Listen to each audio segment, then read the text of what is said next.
família dele vai acabar. Parar de matar o meu filho, os filhos da gente. Vou implorar igualdade pra viver, doutor. No meu Brasil que o negro construiu. Eu só implorar igualdade pra viver, doutor. No meu Brasil.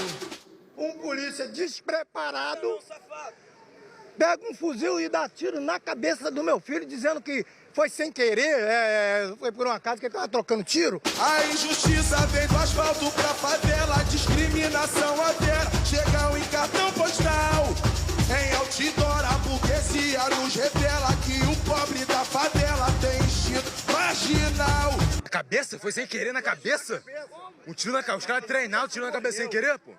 Isso não existe, pô. E eles mataram um trabalhador. Todo negro na favela, eles chamam de bandido. Eu sou morador, ele mora ali embaixo. Muita gente também não quer porque tem medo de falar. Chegou e disse que era morador. Porque a covardia tá aí, entendeu? E o meu povo, quando desce pro trabalho, pede a Deus que o proteja dessa gente ilegal, doutor. Hoje sou eu que tô assim, ó, com meu filho malhado na cara. Amanhã vai ser quem? Que nos maltrata e que finge não saber que a guerra da favela é um problema social. Eu não sou marginal. Eu sou pedreiro desde novo, sempre trabalhou, porque não só eu, mas perguntar qualquer um que bota a mão no fogo por ele. Você acha que se eles fossem bandidos, a gente ia botar a cara aqui? Eu só implorar igualdade pra viver, no meu Brasil, que o negro construiu. Eu só implorar igualdade pra viver, no meu Brasil. Eu quero essa pergunta no ar, para perguntar ao governador quando é que a polícia dele vai parar de matar trabalhador e pai de família. Quando? É isso que eu quero saber, quando? Quando? A voz é da revolta, mas a dor é de mãe. Vocês ouviram agora a dona Sandra Mara, que a gente vai colocar aqui o depoimento, o desespero de uma mãe com o filho ainda na sarjeta, morto durante um tiroteio no Complexo do Alemão.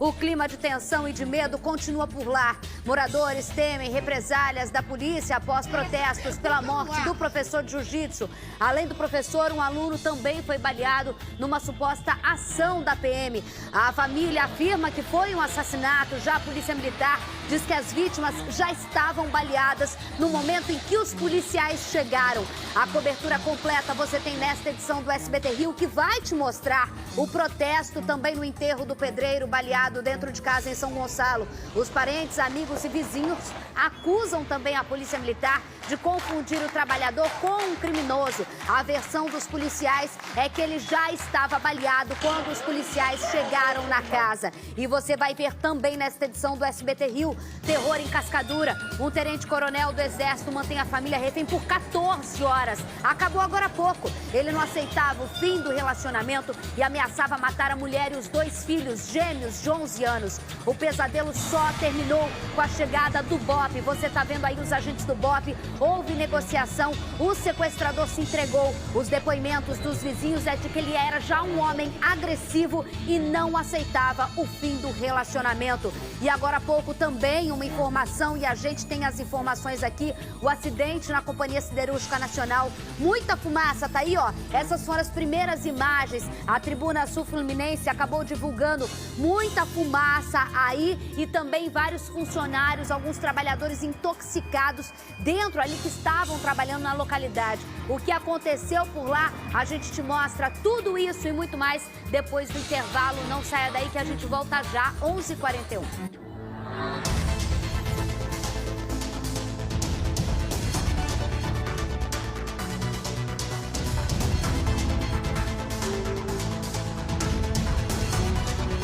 Vivo aqui na câmera 1 do Tio Chico, ao vivo agora, a Pauline tem informações, uma imagem assustou muito a gente. Pauline tá aí com a gente, boa tarde para você. Uma explosão na Companhia Siderúrgica Nacional, eles já mandaram alguma nota, tem feridos, né? Alguns funcionários intoxicados. Boa tarde para você. Boa tarde, Isabelle. Boa tarde a todos que nos assistem. Temos, sim, feridos nesse acidente. Nós ainda não temos o número oficial, mas seriam de pelo menos 20 a 30 pessoas intoxicadas com esse pó. Esse acidente aconteceu durante a manhã na sede da Companhia Siderúrgica Nacional, em Volta Redonda, no setor onde o ferro é transformado em aço.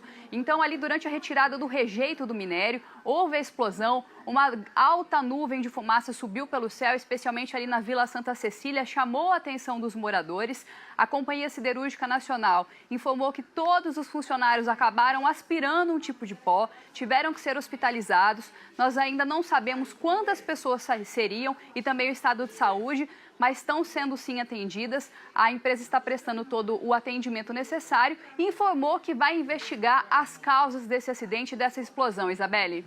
Só isso não, Paulinho. Eu tô vendo nas imagens aqui, bota a imagem aí, são os funcionários, gente, já chegando para o atendimento. Olha isso, por favor. Se esse é um pó que causa intoxicação, primeiro, se fosse fumaça, já é nocivo à saúde. Agora, alguém sabe dar uma dimensão para quem mora aí no bairro Santa Cecília, se tem criança, família, tem idoso, se isso pode levar à contaminação, se isso pode prejudicar a saúde da população? É óbvio que pode. Olha o fumaceiro. O que é esse pó? Eles não falam, por enquanto, o que é exatamente esse pó que acabou saindo aí e tomando conta do céu do bairro, que é a preocupação de quem mora nessa região. Eles não explicaram o que é isso, né, Pauline? Ainda não, as informações são preliminares, até porque os funcionários ainda estão sendo atendidos, né? A empresa investiga por as causas e também tudo o que aconteceu.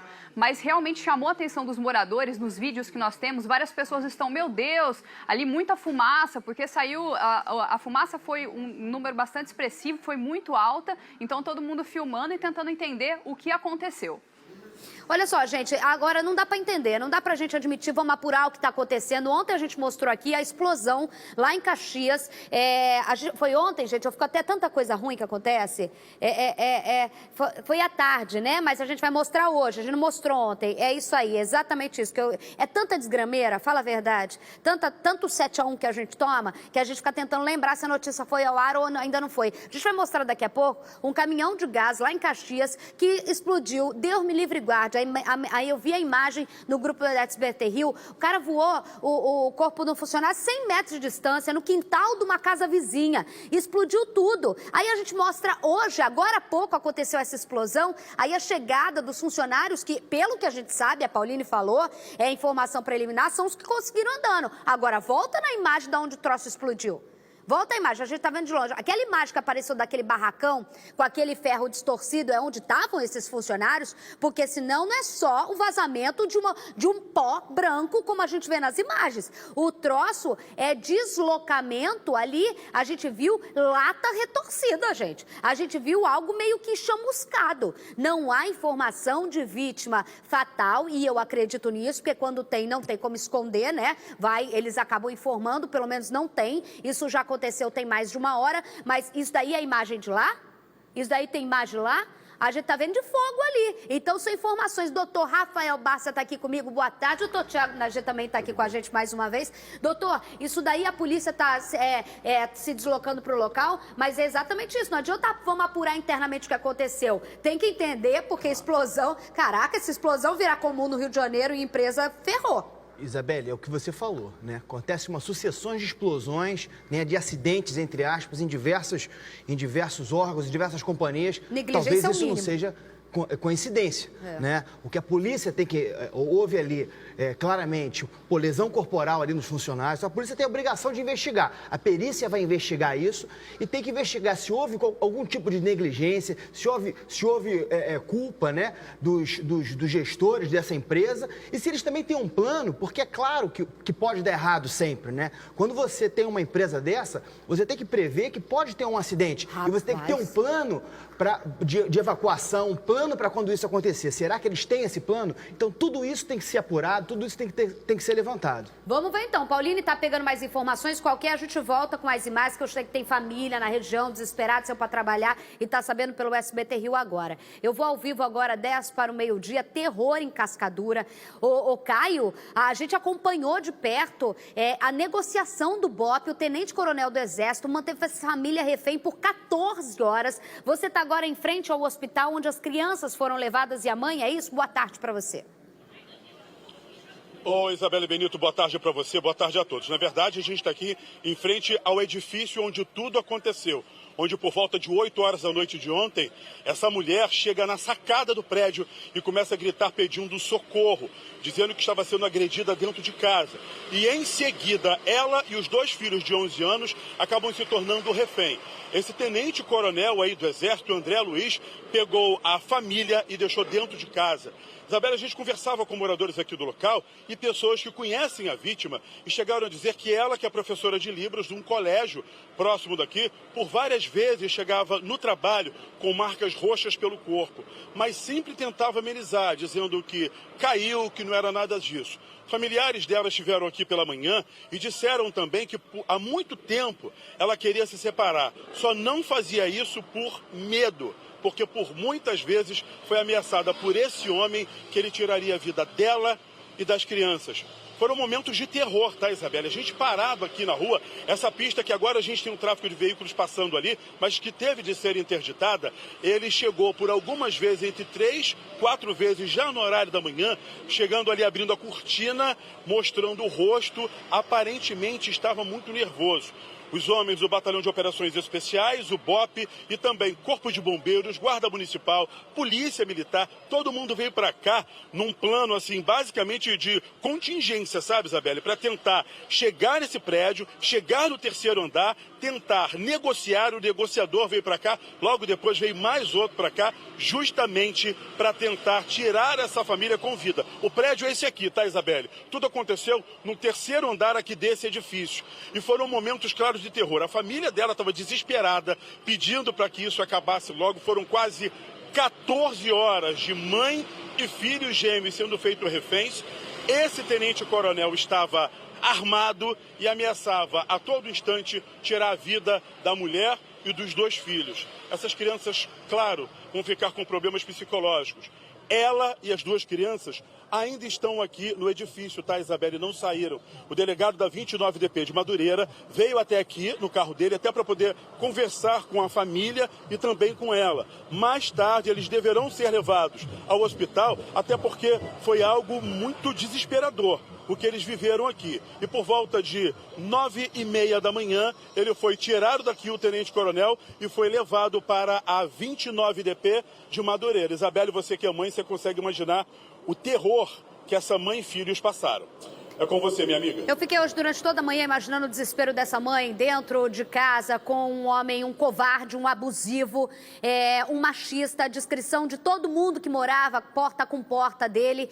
Uma mãe da escola de um dos filhos disse que ele chegou durante esse processo dela querer separar dele. Ele chegou a trocar filho de escola, ameaçando, lidando com a vida do filho dele como se fosse um jogo, uma peça de ameaça. A conclusão é o que ele fez. 14 horas, as crianças saíram ilesas, graças a Deus, graças ao trabalho da polícia também, de forma física, mas não psicológica. O que eu não sei nem vou falar pai, né? O que esse homem fez diante com a família dele, da covardia, 14 horas se estendendo no terror psicológico. Ele gritava, quem estava perto contava aos policiais que ele gritava, ele ameaçava. Durante 14 horas ele botou pressão falando que ia fazer o pior, não preciso nem falar isso. Agora, destacar o trabalho, existe um negociador, o Bárcia vai me corrigir aqui, existe são poucos policiais dentro do BOP, e eu já vi o BOP fazer a negociação. Nesse caso, como se passaram muitas horas, hoje pela manhã foi o pedido da presença do general, né, da família, para tentar de alguma forma fazer do pai e da mãe dele, e também de uma psicóloga para tentar mediar, porque quanto mais passava a hora, mais esse mediador do BOP sentia que a crise aumentava, né, Bárcia? Sim, exatamente. Uma negociação, quanto mais o tempo, né, vai passando, mais a gente entende como uma negociação de risco, né? Ela vai se agravando, né? Até chega um momento, de repente, que o negociador ele dá até por encerrada a negociação e você tem que tomar até uma outra atitude mais drástica. O que a gente viu descrito aí, Isabelle, é um caso típico, né, de um relacionamento abusivo, né, o que a gente vem falando aqui diversas vezes. É um caso típico de um relacionamento abusivo, né? Ele já não é o primeiro caso, ela vinha sofrendo agressões, provavelmente não só físicas como psicológicas. Sim. E ela tinha medo de se separar. A Lei Maria da Penha, Isabelle, ela chegou justamente para esse tipo de caso. A Lei Maria da Penha, por exemplo, ela tem medidas protetivas que ela prevê não só o afastamento e a proibição de contato, mas como também a guarda provisória das crianças. Então, quer dizer, ele ameaçava muito com relação às crianças. A Lei Maria da Penha, ela prevê isso. Ela prevê, por exemplo, ele que é um militar que tem porte de arma, a suspensão do porte de arma. É aí nesse ponto. Ô, Caio, bota o Caio aqui. É justamente nesse ponto em que ele fazia esse terror psicológico nela e ele falava, eu sou o tenente-coronel, tanto é que estava com uma pistola, eu tenho força, eu consigo, não só, ela chegava com roxos pelo corpo, se você denunciar o que acontece aqui dentro, eu tiro as crianças, fez isso com mudança, segundo testemunhas de um filho, um dos gêmeos da escola, e falava o tempo todo, eu consigo fazer o que eu quiser, eu sou tenente-coronel. É isso que ele fazia, né, Caio, segundo testemunhas? Isabelle, essa mulher pediu ajuda. E não foi uma única vez. Familiares dela contaram isso aqui. Ela teria feito esse comunicado também ao Exército, que, de acordo com familiares, nada fez. E por isso, por muitas das vezes, esse homem agressor batia no peito e dizia, eu sou coronel, eu faço o que eu quiser e você vai ter que viver assim. Então, por isso, infelizmente, essa mulher, ela não via força suficiente para conseguir sair do mesmo espaço que estava esse homem agressor e tirar os filhos, porque as ameaças eram tantas, porque ela preferia ficar, infelizmente, dentro dessa casa, desse imóvel, do que sair dali e, de repente, ser morta. Por mais que por várias vezes, Isabelle, aparecessem no corpo dela marcas da violência que essa professora sofria. Por muitas vezes ela chegou na escola marcada e preferia dizer que nada aconteceu porque não sabia o que esse homem poderia fazer com ela. Esse é o grande problema. E o que chama a atenção, ela pediu ajuda, pediu, Isabelle, e ninguém fez nada. Olha só, Caio, daqui a pouco eu vou falar mais sobre isso, porque eu acho importante, a gente tem que reavaliar as lutas que a gente tem. E uma delas é o que eu estou fazendo em relação a isso. A lei está aí, a gente tem que lutar por mais e tudo mais. A gente tem que lutar por informação. Para dar essa mulher a coragem dela falar, tem apoio, porque ela fica tão presa que ela tem medo, ela denuncia, muitas vezes algum faz descaso aqui, outro faz descaso, aí deixa ela mais oprimida, mais refém e o resultado poderia ter sido pior. Daqui a pouco eu volto nesse caso, Caio está em frente ali, até vou falar com o Basso o cuidado que se tem na hora de pegar um depoimento, não retirar do ambiente de segurança, foram 14 horas sob a mira de uma pistola, de quem deveria ser o provedor, de quem deveria cuidar, de quem é o parceiro, botando a arma na tua cabeça na frente dos 2 filhos de 11 anos, do qual ele é pai também, né? Tá aí a imagem dele lutando, né? É, lutador, né? Lutador, né? Tá bom. Daqui a pouco a gente vai falar sobre isso, mas antes, a reportagem tá pronta aqui? Chama a reportagem. O corpo do professor de jiu-jitsu, morto quando chegava para trabalhar em uma ONG no Complexo do Alemão, permanece no Instituto Médico Legal. A polícia investiga o assassinato. Um outro rapaz também foi atingido durante uma operação da PM. A família da vítima acusa os policiais de terem feito os disparos. Rodolfo. Muito abalada, a mãe não conseguiu esconder a revolta. Eu quero essa pergunta no ar, para perguntar ao governador quando é que a polícia dele vai parar de matar trabalhador e pai de família. Quando a polícia dele vai acabar, parar de matar o meu filho, os filhos da gente. E vai prender bandido. Quando eles vão parar de matar? É isso que eu quero saber. O corpo do rapaz ficou várias horas caído no chão, esperando a chegada dos agentes da divisão de homicídios. A Polícia Civil esteve no local para fazer a perícia, mas houve um intenso tiroteio.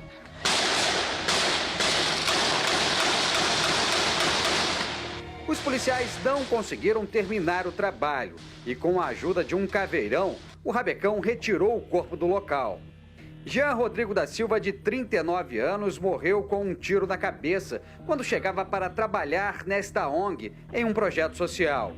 O professor dava aulas de jiu-jitsu para pessoas carentes da comunidade do Alemão. O pai e os alunos estavam revoltados com os policiais militares. Um polícia despreparado pega um fuzil e dá tiro na cabeça do meu filho, dizendo que foi sem querer, foi por um acaso que ele estava trocando tiro. Foi polícia, esse safado que não tem coração, é professor de jiu-jitsu, onde eles trabalham, o projeto dele ali, e trabalha comigo vendendo gás, sou vendedor de gás, tá? Sou vendedor de gás. Tem uma vida digna, ele não é bandido. Eu estava indo buscar as crianças na escola, quando chegou a notícia que mataram meu professor, eu não acreditei. Quando eu cheguei aqui, ele estava caído no chão. E o que me relataram é que confundiram com o bandido. Isso já é normal aqui dentro. Fala que foi um tiro de aviso. Tiro de aviso pra matar? Na cabeça? Na cabeça? Foi sem querer na cabeça? Um tiro na cabeça. Os caras treinaram, tiro na cabeça sem querer, pô. Isso não existe, pô. Isso não existe, pô. Foi o professor que ficou ali. Eles mataram um trabalhador. Todo negro na favela, eles chamam de bandido. Segundo moradores, o professor tirava objetos do carro dele quando foi baleado. O veículo estava estacionado em frente à ONG, onde ele dava aulas. Os policiais teriam confundido Jean com um criminoso e já chegaram atirando. O confronto entre policiais e traficantes durou até a noite. O crime aconteceu na tarde desta terça-feira, no Complexo do Alemão, zona norte do Rio. Moradores indignados fizeram um protesto contra a morte de Jean.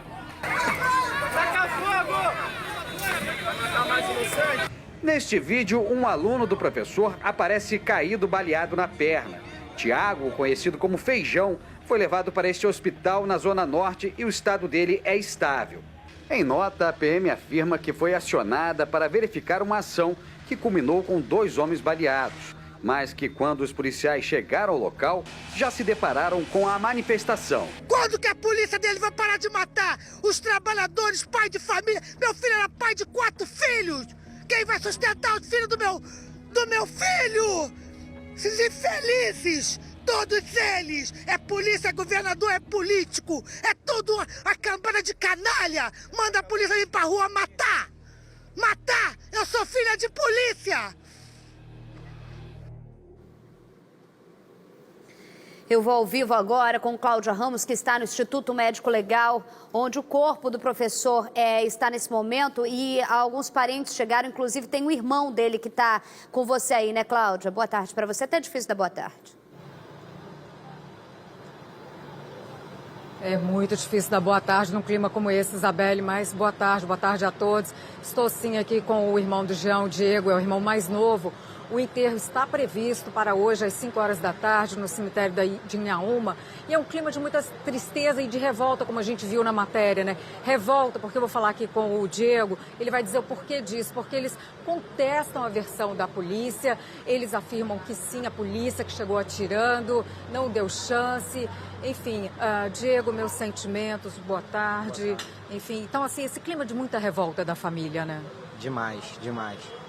Eles estão tentando tirar a culpa deles, mas infelizmente 2 provas vivas presenciaram o caso, né?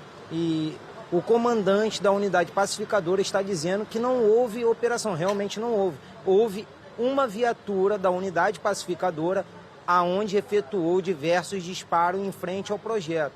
Como o filho dele presenciou, o aluno baleado também presenciou. Realmente, ele vai dizer que a viatura chegou, meu irmão já estava em óbito. Já estava mesmo, porque a viatura que efetuou os disparos, quando meu sobrinho gritou, vocês balearam um morador, eles entraram no carro e foram embora. Ontem eu prestei esclarecimento junto ao meu sobrinho, a DH, tá entendendo? No esclarecimento dele eu acho que vai ajudar bastante nessas investigações.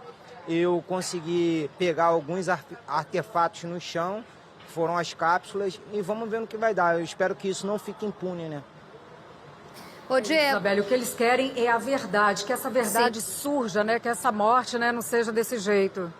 Diego, a gente está aqui, a gente está ouvindo você aqui, e assim, ouvindo a dona Sandra Mara, a mãe do Jean, você vê que, várias vezes eu falei sobre isso aqui no SBT Rio, ninguém desmerece a dor ou o grito de qualquer outro parente, mas a mim me toca muito a dor de uma mãe que perde o seu filho. E a dona Sandra Mara não é a revolta. Aparentemente, quando ela fala ali, gritando, cobrando, é a revolta. Mas o que ela está falando ali é dor de mãe. O que ela está falando ali é dor de mãe. E o Diego falando agora, diante de que prestou depoimento à DH e espera ajudar muito nas investigações para saber exatamente o que aconteceu, é a parte técnica da história. Mas se você parar para pensar, eu paro para pensar, não, o Diego está aqui comigo, mas eu vou falar da dona Sandra Mara. É a mãe que fala com o jornalista, o filho ainda estava caído no meio-fio, com parte do corpo embaixo do carro. Desculpa Diego está narrando essa imagem porque é o seu irmão, mas é importante a gente falar porque eu vi a imagem. Tá tudo errado diante que você coloca numa situação como essa, população de bem e polícia como inimigos. Não pode existir essa situação. População de bem e polícia como inimigos, não dá pra gente ter esse buraco, porque o buraco é no meio do peito da população como um todo, é na ponta, é o morador da comunidade que está passando, quando chega a polícia, tem o tiro, alguém morre. Alguém morre, foi o irmão do Diego, foi o filho da dona Sandra Mara. É isso que a gente tem que pensar. Enquanto isso, o bandido de verdade está rindo à toa. Porque ninguém está criticando o vagabundo, ninguém está falando do vagabundo. A gente tem uma família de um professor chorando e uma polícia sendo acusada. Não dá pra gente esperar que isso se repita, porque enquanto a gente está nisso, a bandidagem está crescendo, tomando conta, não só da favela, você que está aí, bem fechadinho, não só com o morador da favela, como sociedade como um todo, vou usar a frase do Barça, é uma sociedade dos joelhos. Enquanto isso, a gente está no ar com o Diego, que está aí se segurando, porque é o irmão dele que foi dessa vez, mas poderia ser o filho de qualquer Sandra Mara, ou filho ou irmão de qualquer Diego. O Diego, principalmente o que tocou bastante a gente, logo depois do acontecimento, na rede social, vocês postaram o contra-cheque dele para provar que ele era o trabalhador, para provar que ele era o professor de jiu-jitsu, né? E ainda tem que expor a vida assim, para você ver. Ainda tem que expor a vida assim, porque estavam colocando ele primeiro como ele poderia ser um traficante ou um ladrão. Infelizmente, é o país que nós estamos vivendo, né? Eu acho que o comandante da UPP, ele deveria, vamos averiguar o fato, vamos recolher quem está de serviço, vamos recolher todas as armas agora. Se o polícia errou, ele vai pagar pelo erro dele. Não, ele está tentando tirar de cima dele um erro de um policial despreparado para estar na rua. É o cúmulo do absurdo, cara. É o cúmulo do absurdo. Infelizmente, a gente está vivendo isso. Para esquecer de uma sociedade, pegando o que o Diego está falando, que a gente vive pela... eu sempre falo aqui, a dor de você... se você for assassinado na Zona Sul, você ainda não vai ter... você vai ver a família chorando e tal, mas você nem vai ver alguém falando assim, meu filho não é bandido. Agora, quando a gente tem comunidade, a primeira coisa que a gente ouve, não é só a família do Diego, as pessoas, o momento da dor ainda virar e falar assim, meu filho não é bandido, meu irmão não é bandido. Simplesmente a gente tem e a gente esquece que a gente vive no Estado Democrático de Direito, que a presunção é inocência, doutor Tiago. Pois é. Eu acho que essa situação reflete bem o que é um comando sem comando. A gente tem um governo do Estado do Rio de Janeiro, que temos um governador, o líder da polícia. A situação criada é tão bizarra que hoje nós temos todo mundo brigando e se acusando mutuamente. O que era para ser reprimido, que era a bandidagem, não é alcançado. E aí você tem agora quem do Estado veio dar alguma declaração que pudesse dizer, olha, nós erramos, ou se nós erramos, que vamos averiguar, nós vamos arcar com as consequências e punir quem quer que não. Pelo contrário. Já fica numa ponta. O próprio irmão do Diego vem dizendo ali o quê? Começaram a dizer que ele poderia ser um traficante ou um bandido. Então, assim, já tentaram transferir a responsabilidade para o morto, porque o morto não fala. O morto não tem como chegar ali e se defender. E aí agora precisa expor a vida do cara, mostrar, olha, ele trabalha, ele tem contra-cheque. O cara está fazendo um serviço social na comunidade. Contra-cheque que era menos que um salário mínimo.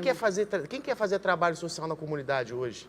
Agora, o governo, ao invés de ocupar o espaço no sentido de dar segurança, ele quer ocupar o espaço no sentido de reprimir as pessoas.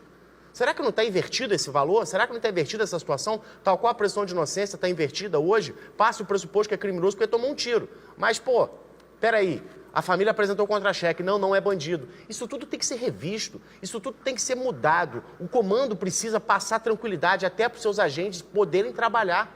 Hoje a polícia trabalha tensa, por quê? Porque o comando é tenso. Se a sua equipe estiver aqui sob o seu comando tensa, todo mundo vai estar tenso, vai errar. E vai cometer equívoco, vai cometer erro. Se você estiver tenso, você passa isso. Se você passa tranquilidade, se você passa paz, se você passa para a sua equipe que ela precisa trabalhar de forma correta, eles vão trabalhar. Eles podem até errar, mas não.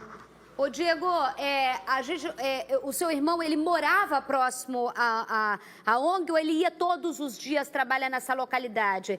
A gente viu ali na imagem que uma das testemunhas que você até, o seu sobrinho, você falou que já foi para DH, para que é uma das testemunhas, mas o baleado que foi socorrido no Getúlio Vargas, que também é testemunha importante para a polícia nesse inquérito, foi socorrido. A gente vê a imagem dele dentro da ONG. O tiroteio teria sido rápido, seu sobrinho conta que foi rápido em frente a ONG onde seu irmão trabalhava. E teu irmão trabalhava próximo, ia todos os dias, morava naquela localidade? Não, negativo. Ele morou lá durante muitos anos, há pouco tempo ele se mudou, mas ele é nascido e criado ali no local. E com isso ele começou um projeto no condomínio onde a gente foi criado.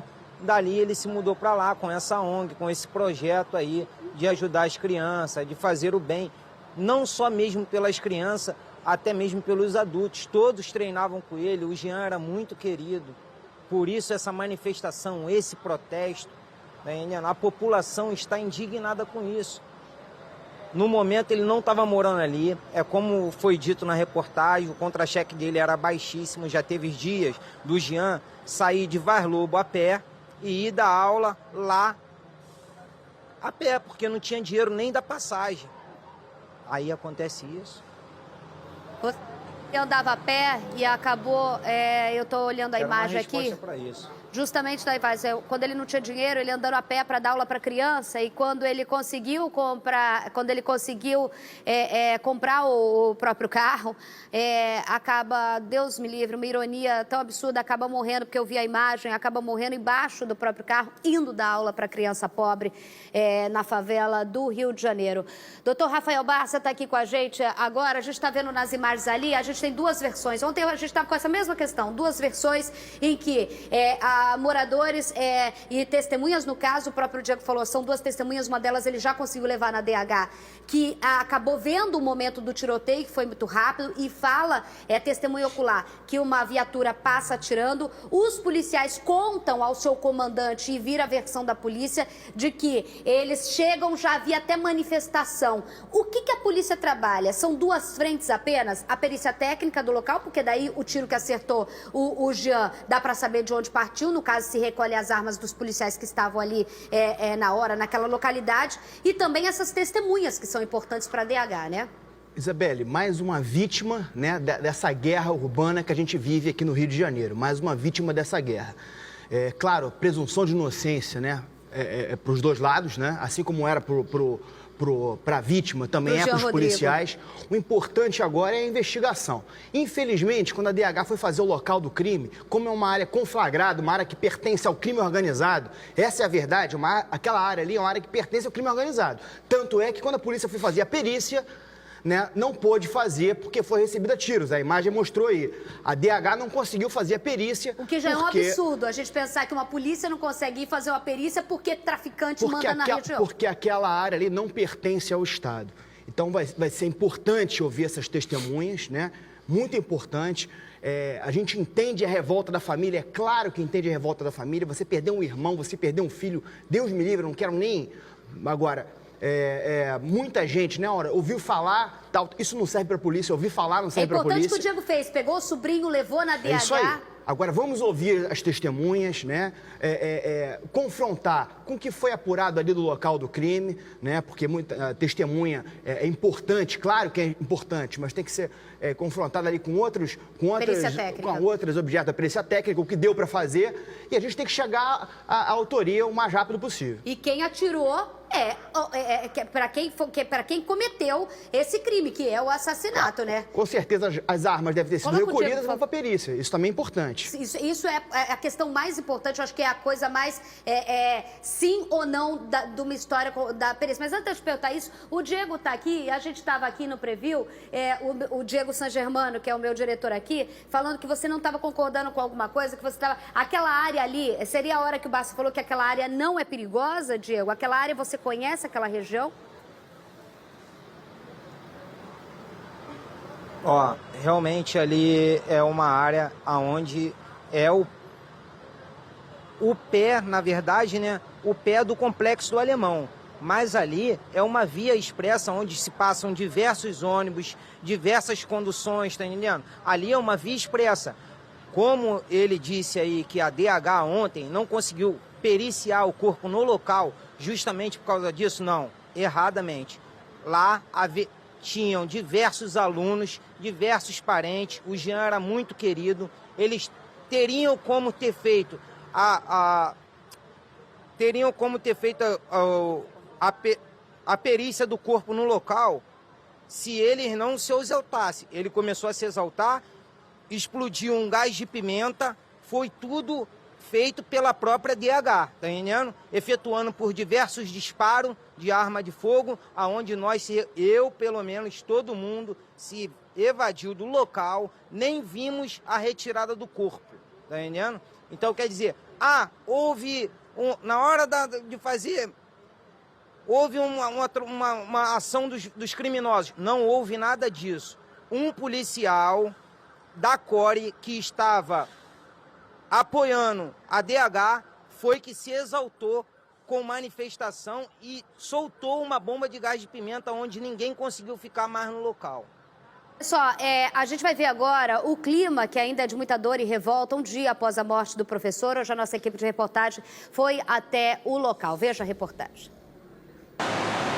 No IML, o irmão da vítima desabafou. Eles não destruíram a família do meu irmão, eles destruíram diversas famílias. Ele também criticou a polícia militar. A polícia não está preparada para trabalhar. Realmente não houve operação. Foi uma viatura da unidade pacificadora quem cefou a vida do meu irmão.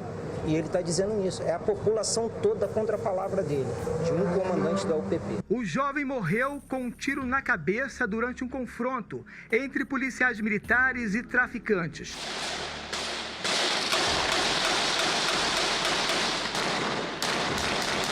Na manhã desta quarta-feira, o clima no Complexo do Alemão era de luto e de medo. Convivo com terror. Com terror. Jean Rodrigo da Silva, de 30 anos, era professor de jiu-jitsu. A ONG onde o professor trabalhava estava fechada. Fazia esse trabalho porque ninguém se propôs fazer esse trabalho, principalmente para ajudar rapazes, moças, crianças que às vezes querem fazer uma atividade física e não têm condições de ir para um lugar pagar. E ele aqui fazia isso de graça. Por isso a população ficou daquela forma lá. Por isso aquela manifestação, aquele protesto, aquilo tudo lá. Meu irmão era uma pessoa hiper querida. Ele foi mais uma vítima da violência no Rio de Janeiro. Quem veio para defender e proteger, veio para alvejar, para arrancar a nossa vida. Jean era morador do Complexo do Alemão. Ele realizou sonhos de várias famílias pobres. Mas o principal objetivo dele era resgatar as pessoas do tráfico de drogas. Teve muitos aí que andaram envolvidos com coisas que não deviam e ele ajudou, resgatou esses rapazes para isso, essas crianças para isso. Tem criança que estuda na escola pública e vem, não, quero fazer essa atividade de graça ao professor. E ele era uma pessoa excelente. O patrulhamento na região foi reforçado. Mesmo assim, os moradores estão com medo do que pode acontecer no futuro.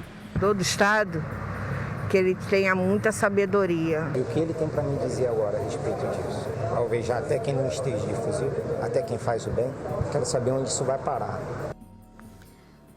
Olha, gente, a gente está mostrando o Complexo do Alemão, seja na principal via ali, a gente já mostrou nas principais vias. Esses dias o Fabinho entrou ao vivo aqui e que estava tendo, não precisa entrar na comunidade, não precisa estar no meio da comunidade para ter enfrentamento a qualquer hora do dia entre policiais e traficantes. Ali não existe nenhuma zona em que você pode falar, seja dentro da comunidade muito menos, mas no entorno da comunidade, e que a gente possa falar assim, ali é tranquilo. Não é.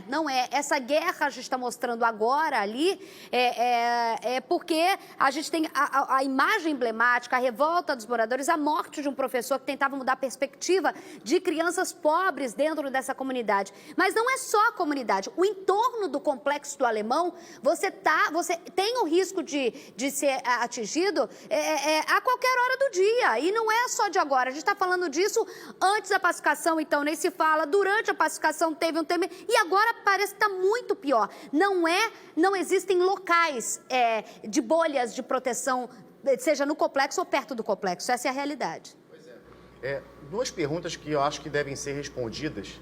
A primeira é a seguinte: a reportagem mesmo diz que ele estava pegando o material dentro do carro dele. Será que não confundiram mais um negro na favela tentando roubar um carro, sendo que ele estava pegando as coisas dele no carro?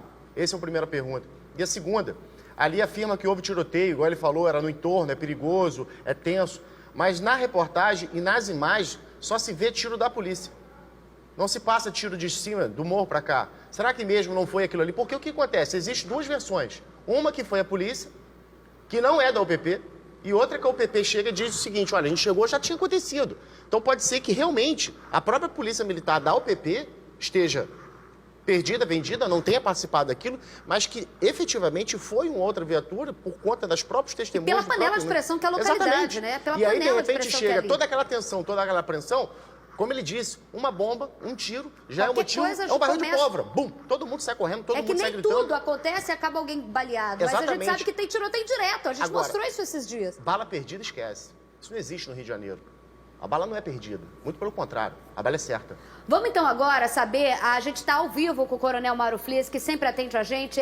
Ele está ao vivo aqui, ao vivo o Coronel direto do QG da Polícia Militar. Coronel, a gente tem duas versões, a gente tem a mãe que cobra bastante, a gente viu a dona Sandra Mara gritando logo após o acontecido, e policiais dizem que chegaram e já estava até a manifestação.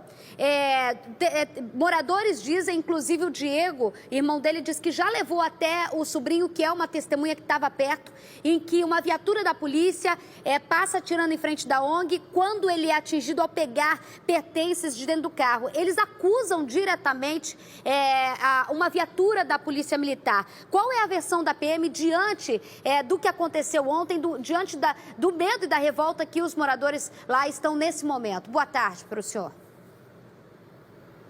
Boa tarde, Isabelle. Boa tarde a todos que nos assistem. Estamos diante de duas versões. Inicialmente, em primeiro lugar, a Polícia Militar lamenta profundamente a morte do professor Jean, está se solidarizando com a dor da família e respeita bastante essa dor. É uma dor movida pelo desespero, pela perda de uma pessoa tão jovem, com tão bons propósitos como o professor Jean. E a essa família é permitido qualquer tipo de narrativa. E todas elas serão aproveitadas durante o curso do inquérito policial militar, instaurado pela Coordenadoria de Polícia Pacificadora, com apoio da Corregedoria, assim como a Delegacia de Homicídios também está investigando. O que não podemos, Isabelle, admitir e aceitar como normal são opiniões de formadores de opinião, de pessoas do meio político que seja, mas opiniões precipitadas, que se antecipam à investigação. O que nós pedimos a essas pessoas é que promova esse esforço no estudo da causa policial militar. Essa realidade que você apresenta diariamente do Rio de Janeiro. Precisamos dessas pessoas tão sábias do nosso lado, entendendo o problema da Polícia Militar, o problema que se avizinha com ser policial militar no Rio de Janeiro e defender a sociedade e trabalhar em nome da sociedade. Esse ano, já quase 200 fuzis foram apreendidos e retirados das mãos de marginais. É um trabalho muito intenso. Mas, voltando para o fato, será devidamente apurado com apoio da Corregedoria e pela Delegacia de Homicídios. Coronel, muito obrigada pelas informações ao vivo, que é direto do QG. Daqui a pouco a gente vai voltar a falar sobre isso. A gente está acompanhando hoje o dia lá no entorno do Complexo do Alemão, depois de ontem. Hoje o clima continua tenso. Coronel, falando ao vivo aí a versão da polícia. Daqui a pouco a gente volta a falar sobre isso. A gente tem mais informações. A Cláudia Ramos continua no Instituto Médico Legal, onde deve ser liberado daqui a pouco o corpo do professor de luta, o Jean Rodrigo. Agora são 12h24, foi enterrado ontem. Daqui a pouco nós vamos falar essa reportagem. Cadê o Caio? O Caio está acompanhando com a gente em frente ali ao prédio onde a família do tenente-coronel ficou 14 horas no sequestro, e agora ele chama a gente porque tem mais informações. Inclusive, a Polícia Civil já chegou no apartamento para tentar, de alguma forma, conversar com a esposa que ficou com os 2 filhos. Mas ela estaria, logo que ele saiu, que ele se entregou à polícia, Caio, ela teria entrado meio que no estado de choque, né? Segundo os parentes que estavam ali acompanhando esse desfecho. Ela estava muito debilitada, tá, Isabelle? Muito fraca, tal a toda a pressão psicológica que ela sofreu. Eu me lembrava, certo dia desse, conversando com uma delegada da Delegacia Especial de Atendimento à Mulher, que ela falava o seguinte: as pessoas dizem, quando tem briga de marido e mulher, ninguém coloca a colher, não é verdade? Ela dizia que não. Quando tiver a briga de marido e mulher, alguém tem de se meter, tem que denunciar para não evitar que a situação possa ser pior. Graças a Deus, o que aconteceu aqui nesse prédio não foi algo pior, já que esse tenente-coronel estava armado, os 2 filhos de 11 anos presenciando toda essa agressão verbal, a agressão corporal que essa mãe sofreu, e foram quase 14 horas de sofrimento. Uma mulher que chega na sacada do prédio, aqui ó, no 3º andar aqui desse prédio, e pede ajuda, gritando porteiro e moradores para chamarem a polícia que ela ia ser morta, é uma mulher que chega no seu limite, sem saber o que poderia acontecer. E os moradores aqui, muitos até sem querer se meter na vida do casal, claro, mas eles falavam que frequentemente ouviam gritarias, ouviam pedido de socorro e viam essa mulher saindo daqui para ir trabalhar com certas lesões no corpo. Mas aquela situação, né, Isabelle? Muitas das vezes a mulher também fica com medo de ir à delegacia achando que pode receber um atendimento não adequado no momento dela chegar lá e denunciar alguém, sabendo ela que o marido é um tenente-coronel da ativa do Exército. Nesse exato momento ele está na delegacia de Madureira, a 29DP, prestando depoimento. Aqui ele chegou a falar o seguinte, que era uma briga de casal e que ninguém poderia se meter. Mas ele foi conduzido à delegacia detido. A mulher chegou a ficar aqui, o delegado veio aqui para poder conversar com ela, aguardando que ela pudesse melhorar aí de saúde, né, se restabelecer, para depois dar um depoimento contando tudo o que aconteceu. E essas crianças vão precisar passar também por um tratamento aí psicológico. É com você, Isabelle. Doutor Rafael Bassi, ele é levado agora para a 29DP, o que acontece? Provavelmente vai ser levado no flagrante. E, e o que é o inquérito, a investigação contra ele? É tortura, o que dá para enquadrar privado, ele? Enfim. Cárcere privado, a gente tem que ver o que ele fez durante esse tempo ali, se ele cometeu outros crimes ali, talvez de lesão corporal. Por isso que o delegado está nesse momento dentro do apartamento. Claro. Então ele vai ver ali quais outros crimes, agora é fácil perceber ali, um cárcere privado, talvez uma tortura. Então, alguns crimes já são evidentes e outros, que dependendo do depoimento da família ali, ainda podem se somar a outros tantos crimes que foram cometidos. Os 2 filhos dentro de casa no cárcere privado é um agravante? Aumenta ainda mais? Certamente aumenta a culpabilidade, né, do crime, certamente, né? Você tem o dever de cuidado. O pai, ele tem o dever de cuidado com aquela criança, né? Você, além de trair o dever de cuidado, ainda colocou em risco. Então, certamente, aumenta em muito a culpabilidade. Quer dizer, eu chamo de pai porque é pai biológico, né? Porque está muito longe da minha definição do que seja pai. Pelo amor né? de Eu Deus. sou pai e entendo o que é ser pai, e esse cara está muito longe do que eu entendo que significa a palavra pai. Esses caras Mas não entendem biologicamente é o pai. Esses caras não entendem o que é relacionamento. Uma coisa a gente tem que definir no casamento, tá? Uma coisa é você definir com a relação com o filho e uma relação com o marido, esposa. Marido, esposa, independentemente do que você... Não é pra sempre, ou pode não ser, a gente sabe, existe o divórcio. Agora, a relação de filho, pai, mãe, é pra sempre, é pra sempre. Mas esse tipo de ser humano não entende isso, né? Mistura, é aquela coisa doentia, aquele perfil doentio. Inclusive, agora, depois disso, 14 horas, fazendo a própria família refém. Ô, Caio, você acompanhou aí durante toda a manhã, inclusive algumas pessoas que quando no calor da emoção, na negociação do BOP, que fica mais reservado, né? Não fica lá, é pra todo mundo ver. Mas alguns parentes que chegaram próximo ao prédio, eles simplesmente já começaram a dar o perfil dele. Já começaram a falar, poxa, ninguém meteu a colher, mas a gente poderia ter feito isso. Ela chegou a pedir ajuda, ela começou a ficar cada vez mais calada, ela chegava no trabalho e tinha marcas pelo corpo, ela chegou a dar indícios, o que tantas outras mulheres tentam de alguma forma, e depois ainda fala assim, viu? Viu? Por que insistiu? Por que ficou? Porque é o cárcere de 14 horas, mas no caso dessa mulher que está prestando depoimento para o delegado agora, é um cárcere de vida. A história se repete, né, Caio?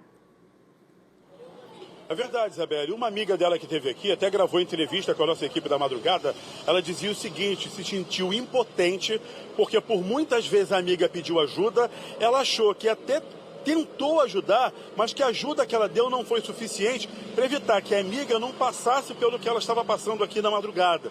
Outros moradores aqui chegaram a afirmar que essa mulher, Isabelle, aqui no condomínio, pouco falava com as pessoas e muitas das vezes falava, às vezes, tão baixinho que parecia ser vítima de repressão.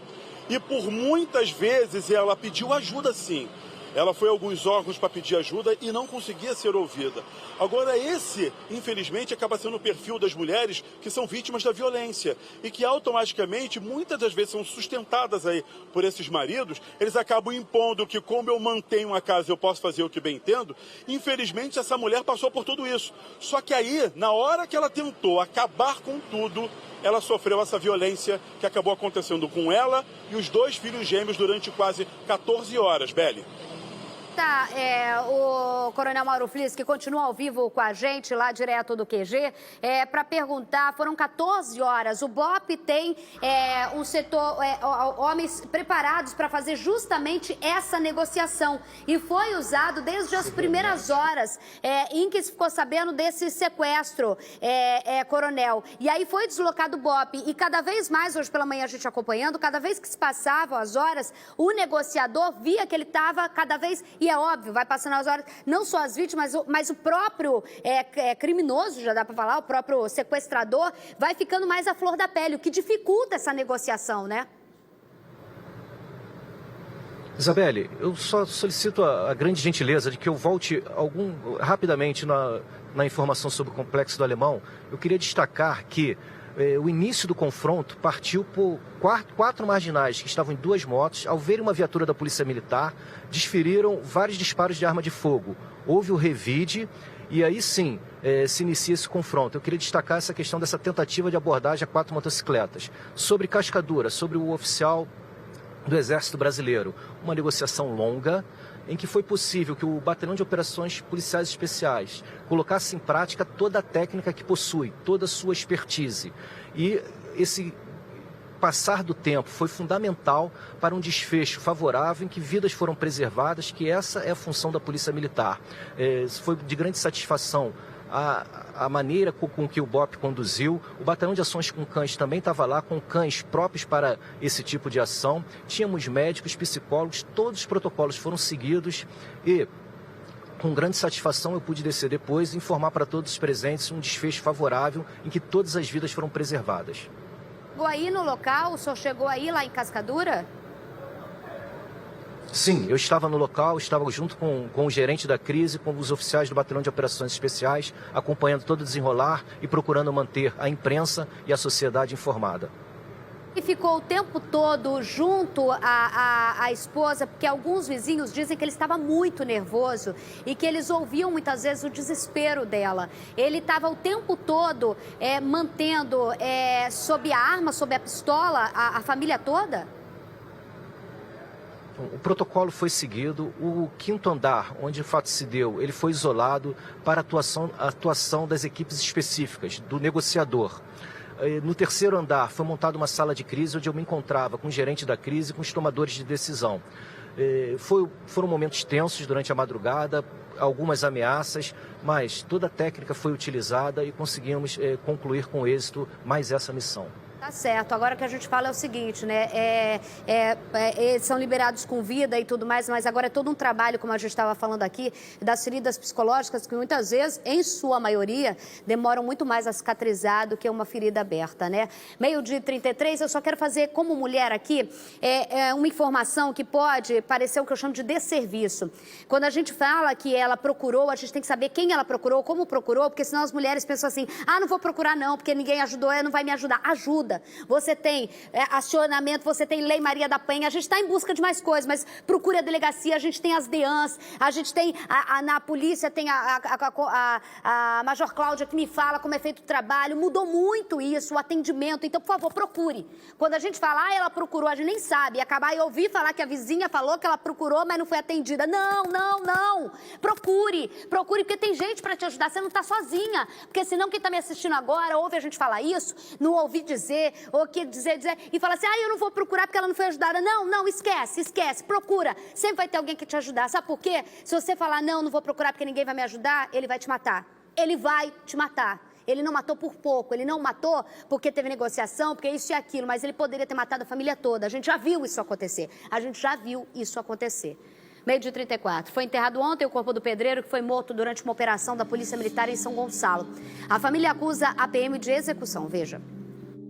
Cartazes de papelão com buracos simbolizando tiros traduziram o sentimento de revolta em frente ao cemitério. Já chegou atirando onde ele estava sentado, tem um tiro lá na direção onde ele estava, onde pegou na perna dele. Ele era trabalhador.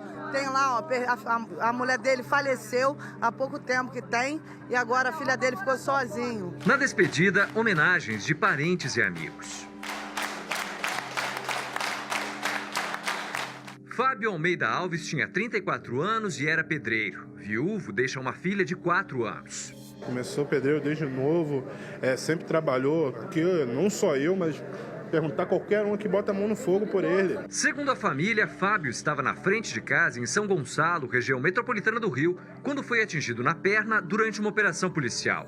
O corpo tinha ainda hematomas e marcas de agressões no rosto. Adriano Almeida Alves, primo do pedreiro, também foi baleado. Ele está internado com quadro de saúde estável. As circunstâncias da morte de Fábio agora serão apuradas. A Polícia Civil quer ouvir testemunhas e parentes.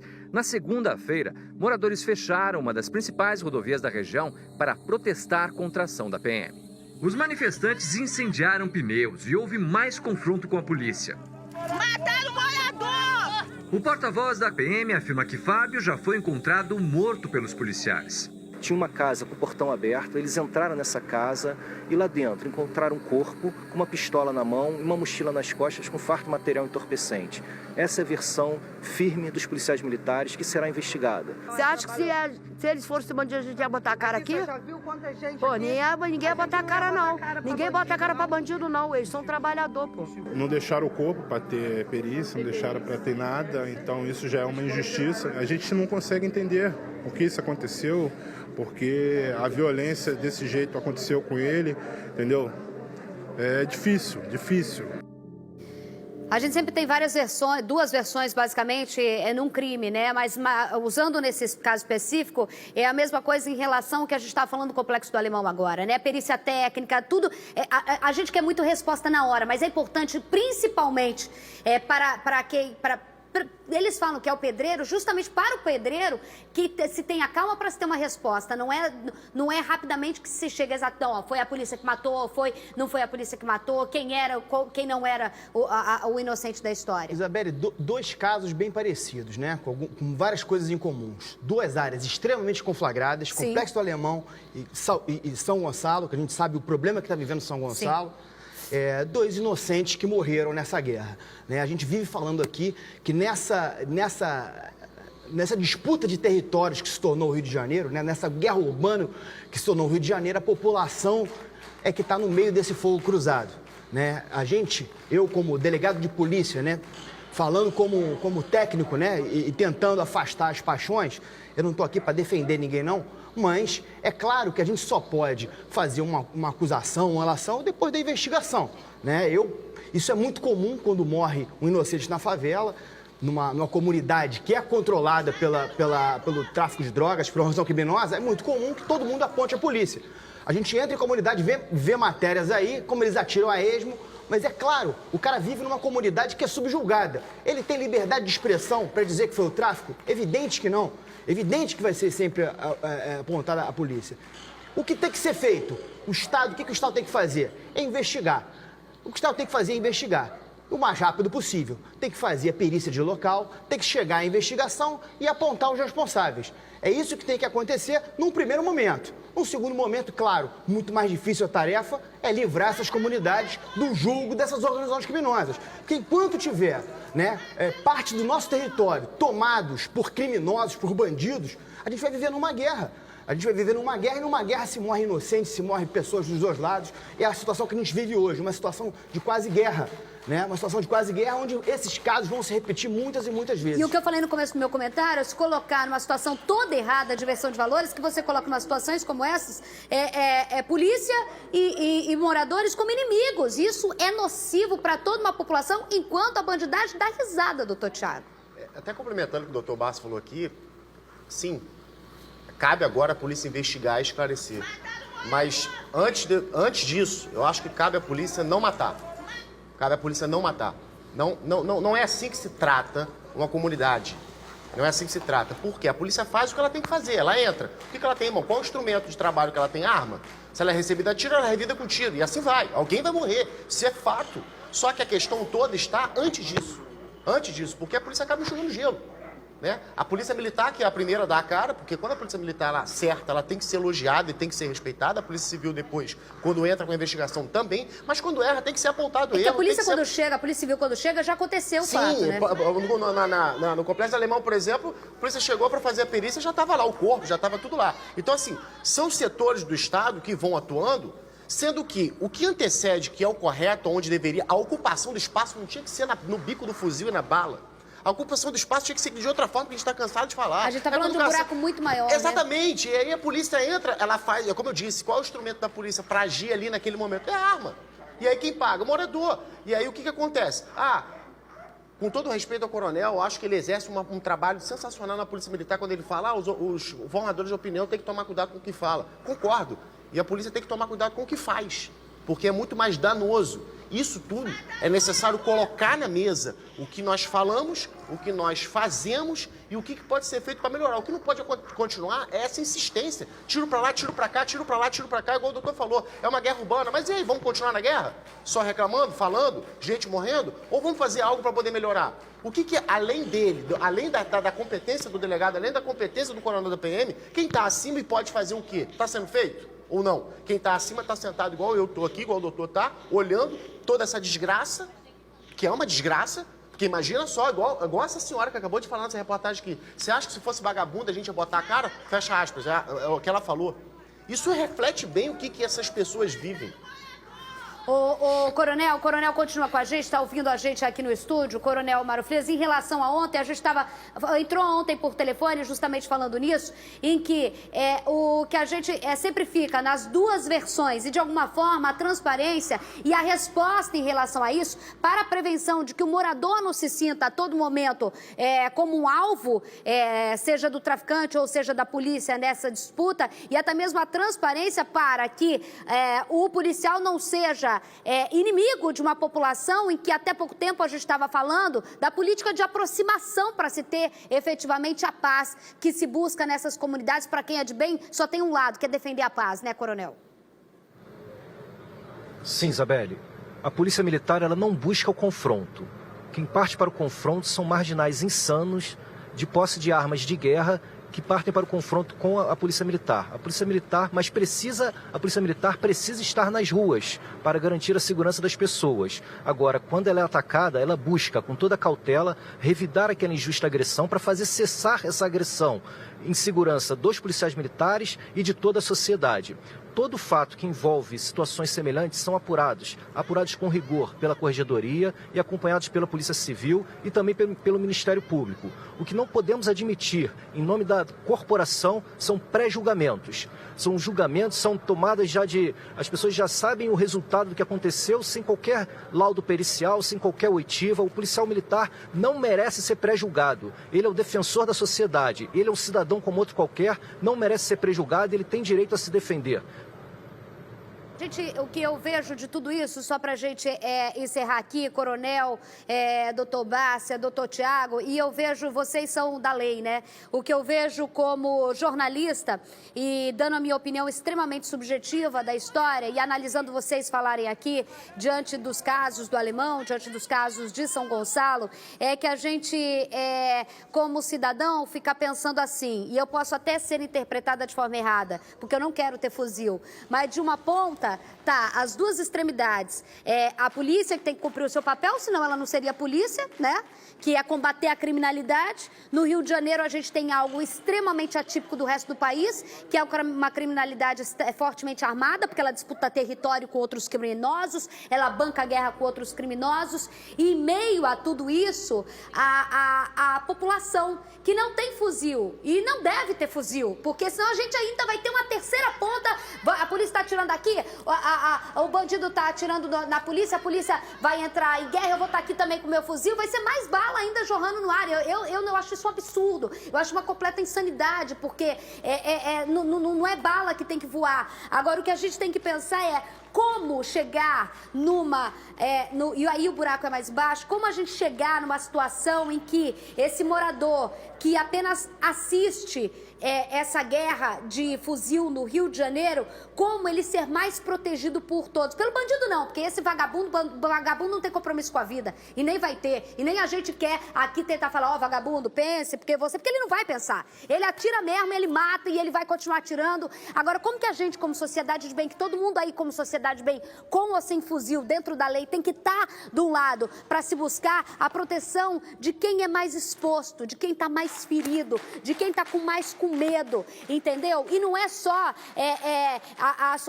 principalmente quem está dentro dessas comunidades, que ao contrário de quem está no asfalto, é mais carente não só da segurança, é mais carente da saúde, é mais carente da educação, é mais carente de um todo. Então a gente tem que pensar, não é uma fórmula para hoje, senão quem inventou estaria milionário no Rio de Janeiro, porque qualquer um de nós pagaria por essa fórmula, entendeu? Não é de hoje, mas a gente começar a repensar para saber como acabar com a criminalidade, porque ficar no discurso de que você não vai combater o bandido, aí daqui a pouco ele está dentro da sua casa, mas de uma forma em que inocentes não paguem com a própria vida, em que Dona Sandra Mara e outras também não estejam chorando, gritando, e mais uma vez eu falo, acabar com esse buraco que só vai piorar a vida da gente, faz bandido rir, que é botar em lados opostos, polícia e cidadão de bem. A gente tem que estar tudo do mesmo lado, em busca, pelo amor de Deus, de uma paz que esse Rio de Janeiro merece. A gente precisa disso.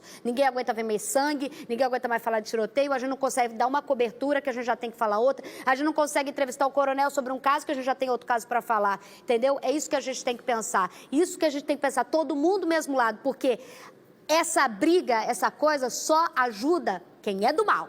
12h46, o que você quer? Fábio Barreto tá onde? Tá lá, Fábio Barreto, ao vivo agora a gente tem a posição do governador Wilson Witzel em relação a esse caso lá do Complexo do Alemão. Fabinho, é com você. Boa tarde para você, Fábio Barreto.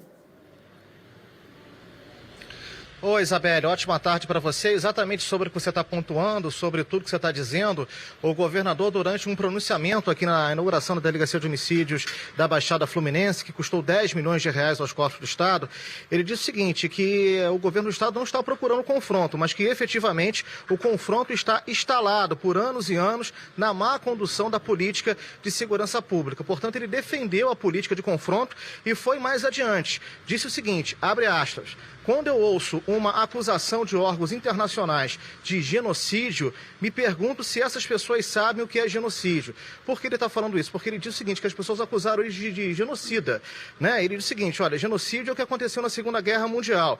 E essa acusação, inclusive, que me fazem, eu lembro de Jesus na cruz e digo, Senhor, perdoai, porque eles não sabem o que fazem. Agora, sobre, efetivamente, o Jean, ele disse que a polícia vai a fundo nessa história para tentar identificar exatamente o que aconteceu sobre a morte do professor de jiu-jitsu. Vamos ouvi-lo. A polícia vai investigar com rigor. A morte do Jean não vai ficar impune.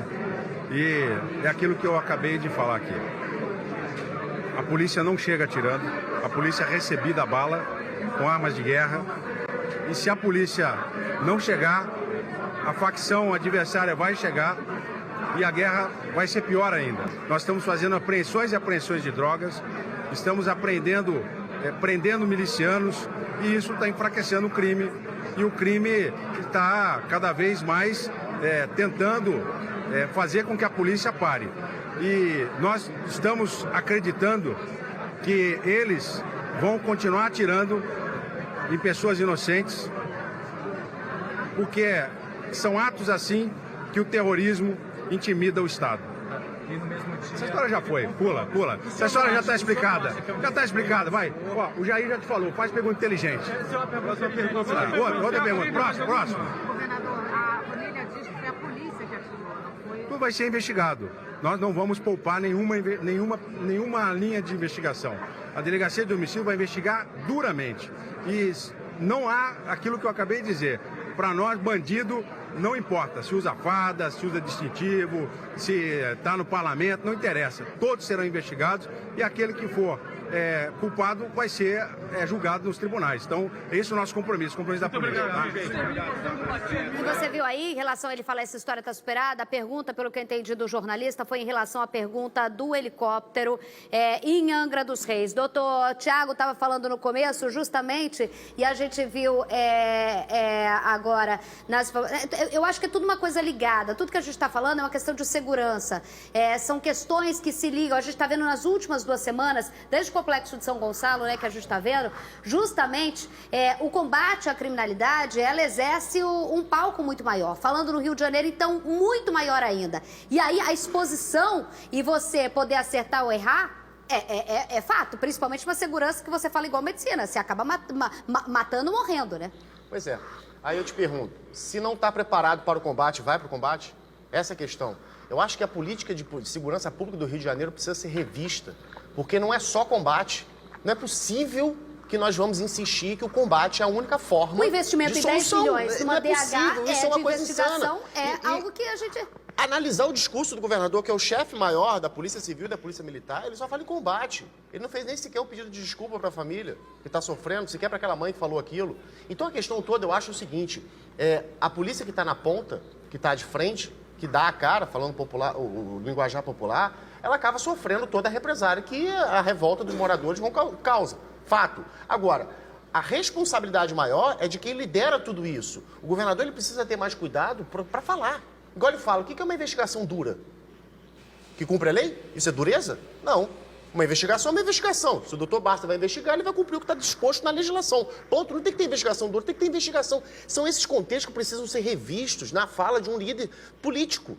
O líder maior do Estado que nós temos, que é o governador, ele precisa ter responsabilidade no discurso, na fala e principalmente no que ele faz. Nas ordens que ele autoriza, que ele dá, isso precisa ser revisto, isso precisa ser cobrado dele. Ele precisa aprender a ser cobrado, saber responder. Ele não pode tratar um repórter dessa forma, por exemplo. Se já está superado, faz pergunta inteligente. Está chamando o cara de burro.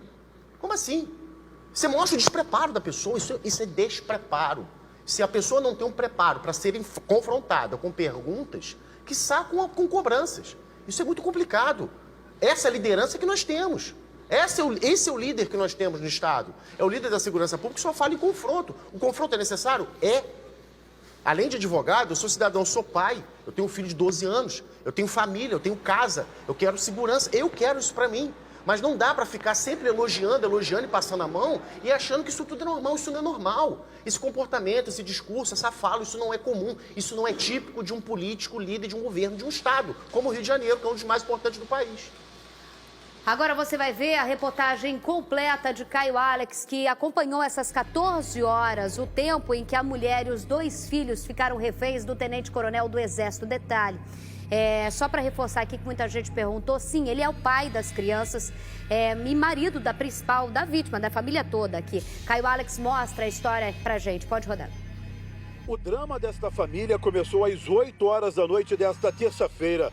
Um tenente-coronel do Exército, identificado como André Luiz, de 50 anos, fora de si, fez a mulher e os 2 filhos gêmeos do casal reféns no apartamento deles, no 3º andar deste prédio em Cascadura, na zona norte do Rio. Policiais militares do batalhão da área, equipes do BOPE, um major negociador e uma psicóloga foram para o local. O oficial, em surto, quebrou o apartamento todo. Snipers foram posicionados em pontos estratégicos. A área do prédio foi isolada. Essa professora, amiga da mulher feita refém, disse se sentir culpada por não ter ajudado mais a amiga que frequentemente era vítima de ameaças do coronel. Eu me sinto muito culpada. Meu desespero todo foi esse. Que eu falei, gente, por que eu não fiz alguma coisa? Porque eu fui conivente com isso aí. Eu sabia do que acontecia. Eu fui conivente. Meu desespero todo é esse. E eu falei, matar minha amiga. Vai matar, vai. Porque ela tinha medo, ela falava, ele pode fazer isso, ele não vai fazer, não, ele pode fazer, sim. Ele pode fazer. Por volta das 5 horas da manhã, familiares da mulher do coronel, que é da ativa, chegaram na rua Cerqueira Daltro. Eles afirmaram que a vítima sempre sofreu agressões, mas ela, por medo, mantinha o casamento. O coronel já tinha sido denunciado e nada tinha sido feito. Esta ambulância do SAMU ficou de prontidão na porta do edifício. Homens do Corpo de Bombeiros também seguem na região do prédio. Segundo testemunhas, a mulher do coronel chegou na varanda muito nervosa, pedindo ajuda aos vizinhos e ao porteiro. Ela gritava por socorro. Foi aí que a polícia foi chamada. Por volta das 8 horas da manhã, quando completava 12 horas de mãe e filho gêmeos reféns, este carro descaracterizado e com vidros escuros entrou de marcha ré na garagem do prédio. Minutos depois, mais equipes do BOPE foram deslocadas aqui para a Cascadura. Outros snipers chegaram na rua onde fica a casa do coronel do Exército. O porta-voz da PM, o coronel Mauro Flies, também apareceu no local e falou das ações que estavam sendo tomadas. Todos os protocolos estão sendo seguidos, inclusive o corte de energia elétrica já foi feito. Por volta das 9h50 da manhã, o porta-voz da Polícia Militar esteve aqui conversando com a imprensa e afirmou que o tenente-coronel se entregou. Está sendo conduzido para a delegacia no momento e a família permanece sob cuidados médicos. Nesse momento, ele está prestando depoimento ainda na 29DP. 2 pessoas morreram depois da explosão de um caminhão-tanque em Caxias. Fabinho Barreto conta o que aconteceu pra gente. Rodou! No dia seguinte à explosão que aconteceu no bairro Jardim Primavera, em Duque de Caxias, na Baixada Fluminense, os estragos provocados pelas consequências do impacto dessa tragédia ficaram ainda mais visíveis. A explosão de um caminhão-tanque dentro de um pátio de uma empresa de soldas de veículos que transportam combustível matou 2 pessoas. As investigações mostram que a explosão aconteceu quando um caminhão estava sendo soldado. Técnicos da Defesa Civil Municipal suspeitam que o tanque onde havia combustível não tinha sido limpo corretamente antes da realização do serviço. A solda, em contato com resíduos de combustível, deu combustão para a tragédia. O estouro provocou deslocamento de ar, afetando as casas ao redor. Todo o local foi isolado para uma perícia e análise de segurança de técnicos da Defesa Civil que visitaram as casas para avaliar os danos deixados pela explosão. Um susto para os moradores. Foi uma explosão que eu corri, cara. Eu pensei que foi o botijão do mercado que estourou. Uma explosão muito forte. Eu nunca tinha visto algo igual aqui nesse lugar. As 2 pessoas que morreram estavam no pátio, onde acontecia o reparo do caminhão-tanque. Uma delas é o soldador João Paulo da Silva Matos, funcionário da empresa. Ele executava o serviço. E por causa desse impacto, o corpo foi arremessado a uma distância de cerca de 100 metros. A outra vítima fatal é Antônio Paulino de Souza, que tinha 60 anos. As autoridades agora investigam em detalhes as causas da explosão e procuram saber quais eram as verdadeiras condições de segurança de trabalho da empresa. Os investigadores estudam a responsabilidade e avaliam as consequências nas áreas civil e criminal. Se foi acidente ou não, se havia risco ou não, devido às condições operacionais da empresa, somente um laudo pericial dirá. E dependendo do resultado, o proprietário que não foi encontrado pela nossa reportagem deverá ser responsabilizado por crime culposo, quando não se tem intenção de matar. A conclusão sai em 30 dias. Essa imagem aí que eu fiquei tão chocado, o que foi, Diego? Ah, tá. Essa imagem aí que eu fiquei tão chocada, pra gente ver, é o que o Barça falou no começo em relação ao outro. No mínimo é negligência, né? No mínimo é uma negligência. Não é normal você ter uma empresa que tem esse tipo de risco, óbvio, há o tempo de risco, mas que no meio da tarde, com todo mundo trabalhando, vai tudo pro ar. No mínimo a gente tem uma negligência. Algo falhou, não é? Porque você não pode trabalhar com risco de um local que tem uma explosão. Claro, não tem margem de erro para isso. Claro, Isabelle, que podem acontecer acidentes. Sim. Evidente que pode acontecer acidentes. Por isso que tem que ter uma investigação e uma apuração. Agora, não é normal ter acidentes todo dia no Rio de Janeiro. Acidentes graves. Isso não é normal, né? Então, o que tem que ser apurado é se houve responsabilidade, né? Se esse acidente ele foi causado por alguma ação ou inação humana, né? Se alguém ali deveria ter feito algo, deixou de fazer, ou fez o que não deveria ter feito e causou esse acidente. E aí a palavra aí se chama responsabilização. Eu acho que está faltando é responsabilizar os autores, né? Porque se não responsabilizar, aí Claro. todo mundo vai fazendo isso, Aí fica tudo na aquilo. conta do acidente, como se fosse um raio que caiu na minha cabeça. Isso é um acidente. Porque, gente, você tem uma empresa e você colocar protocolos de segurança custa caro. Aí o cara fala, não deu nada. Vamos tentar jogar com a sorte, né? Sim, Vamos claro. jogar. Eita, Brasil! Vou contar uma coisa pra vocês. Fundo meu coração. Eu, quando saio aqui do SBT Rio, eu procuro nem olhar pra ver tanta notícia e tudo mais. Ontem, a hora que eu abri 4 da tarde, era tanta coisa, eu falo, gente do céu, não vai ter um dia de sossego pra gente? Vai ter um dia que a gente não vai ver coisa ruim? As coisas acontecem, né? Acontece, mas dá pra ser evitado. Ou se dá. Faltando 1 minuto pra uma, exclusivo material aqui. Olha só, um casal foi assassinado em Duque de Caxias. Os 3 filhos da mulher viram tudo. Cláudia Ramos conta pra gente. Rodou. O crime aconteceu nesta casa, na comunidade Beira Mar, em Duque de Caxias, na Baixada Fluminense, na madrugada desta terça-feira. O casal foi morto a tiros enquanto dormia, sem a menor chance de defesa. Apavorante, porque a gente mora perto, escutamos tiro, muito tiro mesmo, só de fuzil, tiro, arma pesada. Tainá Souza tinha 23 anos e o companheiro dela, Adilson dos Santos Portela, 37. Os 3 filhos de Tainá, com idades entre 3 e 7 anos, viram tudo. Segundo testemunhas, 4 homens armados com fuzis e encapuzados invadiram a casa e mataram o casal. Uma das crianças conseguiu fugir e pediu ajuda à avó, que mora ao lado. O sobrinho pulou lá, bateu na porta, a gente fomos lá ver, demorei um pouco, não sei o que estava acontecendo. Aí quando abri a porta, chamei pelo nome dela, Tainá, nada. Aí fui na sala, tudo revirado, depois eu fui no quarto. Os bandidos fugiram. Na casa, a cena era de terror. O local estava todo revirado e os 2 estavam na cama, cercados de sangue. Segundo a família, os filhos menores olhavam o casal em estado de choque. Quando cheguei lá, meu sobrinho tudo com o olho regalado. Foi tiro, tio, foi tiro. Falei, quem foi? Não sei, os caras tá com arma grande e com touca, com máscara, tava com máscara. Os 2 estavam juntos havia 1 mês e não moravam na mesma casa.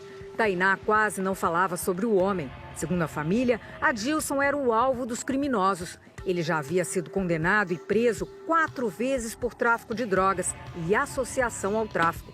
Ele estava em liberdade desde 2016. O alvo foi ele. Ela morreu com queima de arquivo, né? Ela era uma super mãe, cara. Cuidava muito bem das crianças, entendeu? Mereceu isso que aconteceu com ela, não.